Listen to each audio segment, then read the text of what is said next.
ઉપવાસ અને આયંબિલ. ઉપવાસ કરીએ તો અહીં અજીર્ણ થયું હોય તે બળી જાય અને જાગૃતિ રહે. આ દેહમાં જે કચરો હોય તે બળી જાય. દાદા ભગવાન.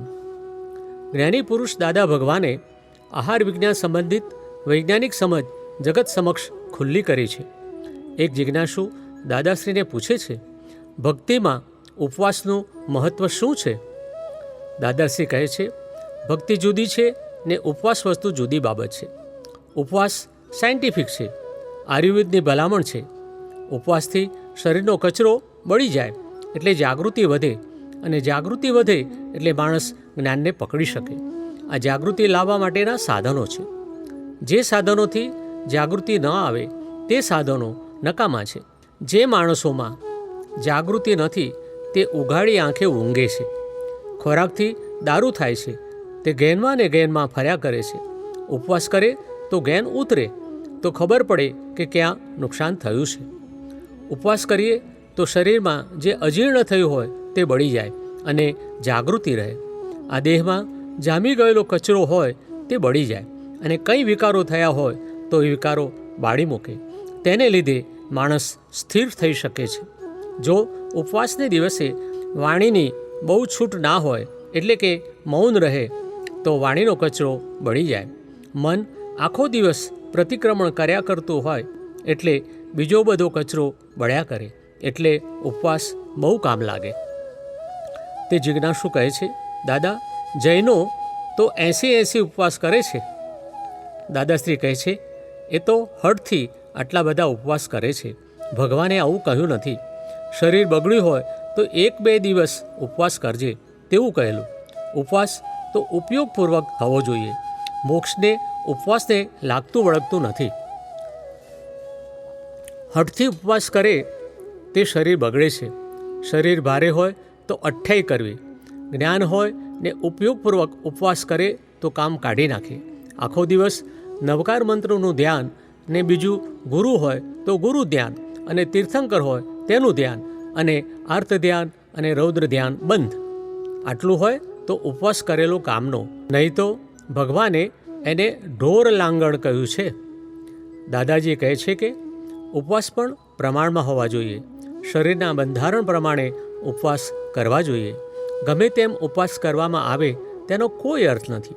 હઠને આધારે ઉપવાસ ન કરવા જોઈએ. તેનાથી તો ઉપરથી તબિયત બગડે. દાદાજી કહે છે કે શરીર જાડું થઈ ગયું હોય, વજન વધી ગયું હોય તો અઠ્ઠાઈ કરજે. ભગવાને કહ્યું હતું કે ઉપવાસ કરજો, પણ ઉપવાસને કારણે આત્મા ન જળ્યો તો ઉપવાસ કરેલા ગયા નકામા. જોકે અજીર્ણ થયું હોય તે ઉપવાસથી બળી જાય, તે શરીરને ફાયદો થયો. ઉપવાસ શક્તિ પ્રમાણે કરવાનો હોય. અત્યારે ઉપવાસ રથમાં બેસવા માટે કરે છે. ઉપવાસ જાગૃતિ લાવનારું સાધન છે. ભગવાને કહ્યું કે તું કોણ છે એ જાણીને તપ કરજે, નહીં તો ઢોર લાંગણ કહેવાય. ભગવાને ઉપવાસ એટલા માટે કહ્યું છે કે કર્મો ઓછા કરવા માટે. તેનાથી પુણ્ય બંધાય. તેમ કરતાં કરતાં મોક્ષે જવાય. લોકો પાર વગરના કર્મ બાંધે છે ને ઉપવાસ કરે છે. એ જિજ્ઞાસુ આગળ પૂછે છે, દાદા, જૈન ધર્મમાં આયંબિલનું ઘણું મહત્ત્વ કહે છે, તે વિશે સમજાવો. દાદાજી સમજાવે છે, આયંબિલ તો સાયન્સ એટલે કે વિજ્ઞાન છે. તે ઋષભદેવ ભગવાનના વખતથી છે. એ આત્મધર્મ માટે નહીં, પરંતુ શરીર ધર્મના હેતુ માટે છે. તે શરીરને સારું રાખવા માટે છે.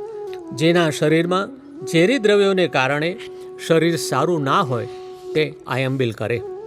એ પદ્ધતિસર હોવું જોઈએ. તેમાં એક જ ધાન એટલે કે ધાન્ય અનાજ ખાવાનું, બીજું બધું ધાન્ય ખાવાનું નહીં. જેમ કે એક જ ધાન્યનો લોટ પાણીથી બાંધીને ભાખરી ખાવાની, અને તે એક જ વાર. આયંબિલ બહુ સાચું કહ્યું છે. આયંબિલ એટલે એક વખત એક જ દાન ખાવું ને ભગવાનના મંત્ર જપ્યા કરવાના. કોઈ મંત્ર જાપ ન કરતો હોય અને એક દાન એક ટંક ખાય તો એ આયંબિલ કરી કહેવાય. એક દાન ખાઈને રહે એ તો શરીરનું મોટું તપ છે. એનાથી શરીરના બધી જાતના ઝેર એટલે કે ટોક્સિન્સ એ બધા દ્રવ્યો બળીને ખલાસ થઈ જાય. તેનાથી ચામડીના દર્દો મટી જાય અને કોઢણે માટે પણ એ ફાયદાકારક છે. જો કે આયંબિલ અમુક સમય સુધી કરે તો જ ફાયદો રહે, બહુ લાંબા સમય સુધી કરે તો તે પાછું નુકસાન કરે, કારણ કે બીજા દ્રવ્યો અને વિટામિનો શરીરમાં ખૂટી જાય, માટે વધુ પ્રમાણમાં જોઈએ. એક સત્સંગી પૂછે છે, દાદા, અમુક તિથિએ ઉપવાસ કરવાનું શા માટે કહેલ છે? દાદાજી કહે છે, ચંદ્રના આધારે દરિયાનું પાણી ઊંચું નીચું થાય છે. પૂનમના રોજ પાણી ઊંચું જાય છે. આઠમના દિવસે દરિયાનું પાણી એકદમ ઊંડું જાય છે, જ્યારે પાંચમના દિવસે ને 11ના દિવસે ઊંચે ચડે છે ને ઉતરે છે. આના હિસાબના આધારે અસર હોય છે. દરેક માણસને અમાસ અસર કરે અને પૂનમ પણ અસર કરે ને માંદાને વધારે અસર કરે, બધું કનેક્શનવાળું છે. દાદાશ્રી કહે છે, તપ તો આવી પડેલા તપ કરવાના છે. ભગવાને કહ્યું છે કે પ્રાપ્ત તપ કરવાનું. તપ તો ભાઈએ પૈસા ન આપ્યા ઓછીના ત્યારે તપ કરવાનું. જીવનમાં મોક્ષ માર્ગે આગળ જવા માટે ઉપવાસ ના થાય તો ઉણોદરી એટલે કે ભૂખ કરતાં ઓછું ખાવું કરજે.